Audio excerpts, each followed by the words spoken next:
Film की शुरुआत में हम देखते हैं कि रॉय नाम के एक आदमी पर हमला होता है, लेकिन वह काफी आसानी से अपना बचाव कर लेता है क्योंकि वह जानता है कि इस हमले में कब और कहां से कौन सी गोली चलेगी।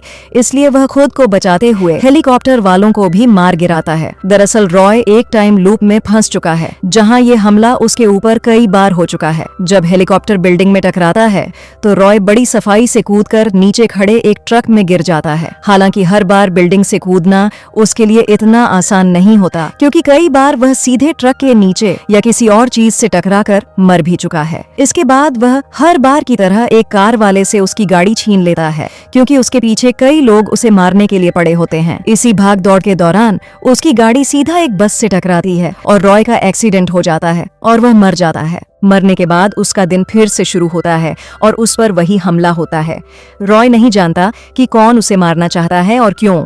अगर वह पहले हमले से बच भी जाए तो हर दिन वह किसी न किसी तरह से मारा ही जाता है, और अगर वह इन सबसे भी बच जाए तो एक चाइनीज तलवार वाली उसका सिर काट देती है।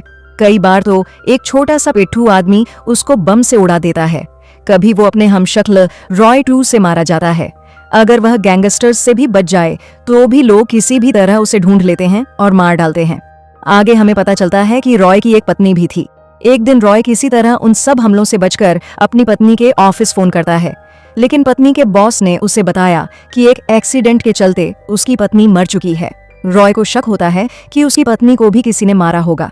तभी गैंगस्टर आके उसे मार देते हैं। अगली सुबह रॉय अपने रोज के कातिलों से बचते हुए सीधे एक बार में जाता है और खूब सारी दारू पीता है ताकि जब हत्यारे आकर उसे मारें तो दर्द थोड़ा कम हो, क्योंकि रॉय अच्छी तरह जानता है कि वह कितनी भी कोशिश कर ले वे लोग उसे ढूंढ ही लेंगे और मार डालेंगे। बार में हर बार की तरह एक चाइनीज लेडी उसे मिलती है और उसका एक दोस्त भी है जो उसे हमेशा समझाता रहता है कि चोरी डकैती मारपीट ये सब गलत बातें हैं। इस बार रॉय अपने दोस्त को बताता है कि वह कई बार मर चुका है और उसे पता है कि किस तरह की मौत में कितना दर्द होता है। उसकी यह बात सुनकर बार वाला और दोस्त यही सोचते हैं कि रॉय ने बहुत ज्यादा पी रखी है, इसलिए ऐसी अजीब बातें कर रहा है। ठीक इसी समय घड़ी में 12:48 बज जाते हैं। रॉय को पता है कि वह आज तक इस वक्त के बाद कभी जिंदा नहीं रहा और इस बार भी नहीं रहेगा, और वाकई तुरंत ही हत्यारे बार में घुस आते हैं और रॉय को मार डालते हैं। मरने से ठीक पहले रॉय को अपना पिछला दिन याद आता है, यानी टाइम लूप में फंसने से पहले का दिन। उस दिन वह अपनी पत्नी जेम्मा से मिलने उसके ऑफिस गया था। जेम्मा ने कहा था कि वह उसे भी यहीं नौकरी दिलाना चाहती है। इसी बहाने जेम्मा रॉय का नाप लेती है और उसके ब्लड सैंपल और बाल भी ले लेती है। इस दौरान कैमरे से उसका बॉस कर्नल वेंटर और उसका साथी उन पर नजर रखे हुए थे। हम देखते हैं कि जेम्मा और वेंटर एक खतरनाक मशीन पर काम कर रहे थे। जब रॉय मशीन के बारे में पूछता है तो जेम्मा बताती है कि यह वक्त को कंट्रोल करने वाला मिशन है, लेकिन अगर इसमें कोई भी गड़बड़ी हुई तो यह पूरी दुनिया के लिए खतरा बन सकता है। इसी बीच हमें पता चलता है कि रॉय और जेम्मा का एक बेटा भी है जिसका पालन पोषण जेम्मा रॉय से दूर रहकर कर रही है। तभी बॉस का साथी वहां आता है और रॉय को कहता है कि भले ही यह तुम्हारा पति है, लेकिन यहाँ बाहर के लोगों का आना सख्त मना है। जेम्मा कहती है कि वह बॉस से इस बारे में बात कर लेगी। उस आदमी के जाने के बाद जेम्मा रॉय से कहती है कि उसने उसके लिए घर पर एक गिफ्ट रखा है, वो उसे खोलकर जरूर देखे, और एक बहुत जरूरी बात कहती है कि वह एक शब्द को रट ले, याद कर ले, जहन में बिठा ले। वह शब्द है ओसाइरस। उन्हें बातें करते देखकर कर्नल वेंटर अपने साथी से कहता है कि रॉय को मरवा दो। रॉय को मारने के लिए अपने आदमियों को उसके पीछे लगा दो, क्योंकि वह यहाँ लैब में आ चुका है और अगर उसने बाहर जाकर उनके मिशन के बारे में सबको बता दिया तो उनके लिए अच्छा नहीं होगा। जब जेम्मा वापस बॉस के पास आती है तो बॉस उस पर गुस्सा होता है क्योंकि उसने अपने पति को बुलाया, जबकि वह जानती थी कि लैब में किसी भी बाहरी आदमी का आना सख्त मना है। रात में रॉय जब बार में बैठा होता है तो उसकी मुलाकात एक लड़की से होती है जो एक डेंटिस्ट है। वे आपस में दोस्ती करते हैं। जैसे ही वह लड़की जाती है, रॉय की पत्नी जेम्मा उसे फोन करती है। वह रॉय से कहती है वो एक खतरनाक मिशन पर काम कर रही है और उसे उसकी मदद चाहिए। लेकिन इससे पहले कि वह अपनी पूरी बात बता पाती, उसका बॉस फोन का तार काट देता है। उधर जेम्मा मशीन में रॉय के खून और बाल के सैंपल डालने की कोशिश करती है, जिसे उसका बॉस देख लेता है और उसे रोकने के लिए अपने साथी को भेज देता है। जबकि इधर रॉय उस डेंटिस्ट लड़की के साथ अपने कमरे में सोने चला जाता है। अगली सुबह रॉय अपने सपने से बाहर आता है और फिर से उसी टाइम लूप वाले दिन में जागता है। उसे तुरंत अपनी पत्नी के दिए हुए गिफ्ट की याद आती है। जेम्मा ने उसे कहा था कि वह इसे जरूर खोले। जब वह इसे खोलता है तो यह एक किताब निकलती है जिसके अंदर वही शब्द ओसाइरिस भी लिखा था जिसे उसने याद करने के लिए कहा था।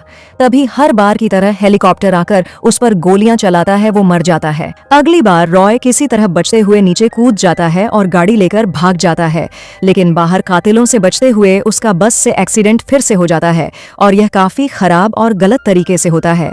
रॉय फिर से जिंदा होता है और इन सब से बचकर निकलता है।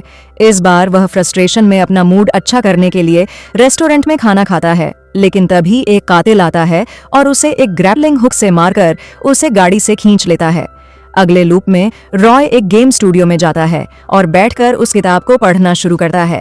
कहानी पढ़ने के बाद रॉय सोचने लगता है कि यह कहानी उसकी कैसे मदद कर सकती है। बाद में उसे वहीं पर अपना बेटा दिखता है। रॉय तुरंत उसका पीछा करना शुरू कर देता है और उससे पूछता है कि उसे स्कूल में होना चाहिए, लेकिन वो क्या कर रहा है।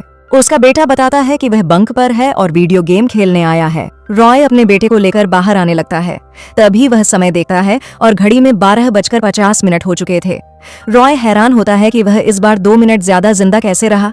तभी उसे समझ आता है कि वह गेम स्टूडियो के अंदर था जिसके चारों तरफ मेटल लगा था। लेकिन जैसे ही वह बाहर आया तो कातिल उसे ढूंढते हुए सामने आ जाते हैं।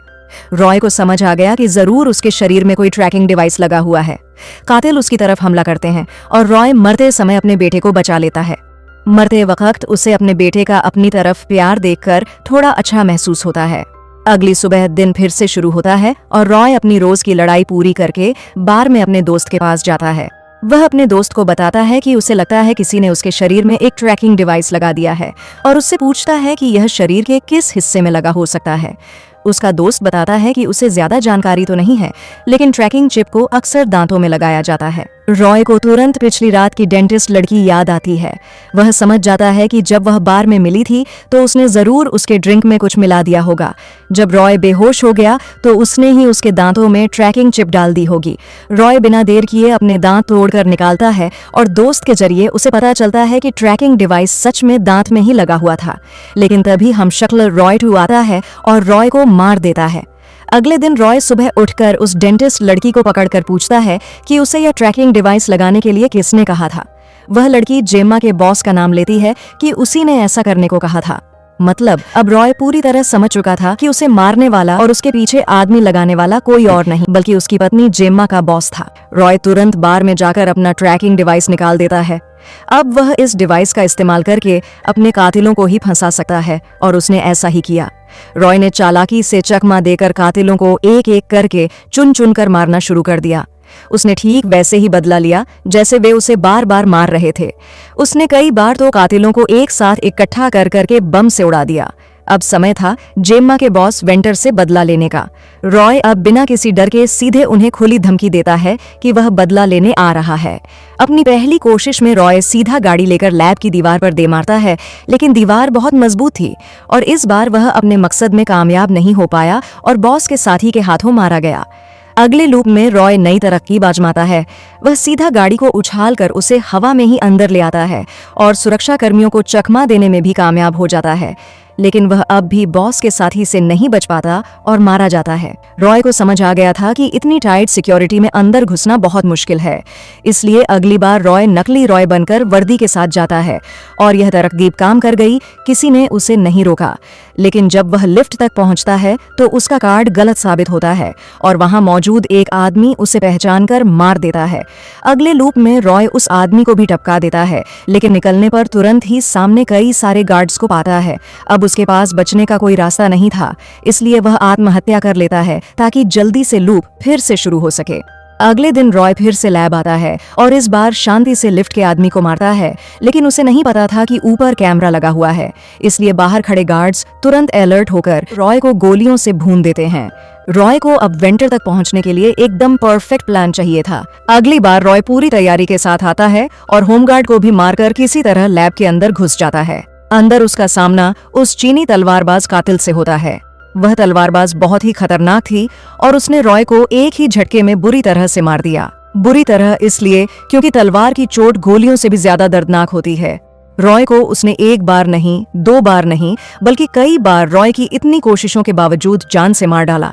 इन लगातार मौतों के बीच बॉस वेंटर खुद उसके सामने आता है और उसे एक बड़ा राज बताता है कि उसने ही जेम्मा को मारा था, क्योंकि जेम्मा ने जानबूझकर ओसाइरिस मिशन में खराबी डाल दी थी और वह रॉय की मदद से इस मिशन को हमेशा के लिए रोकना चाहती थी।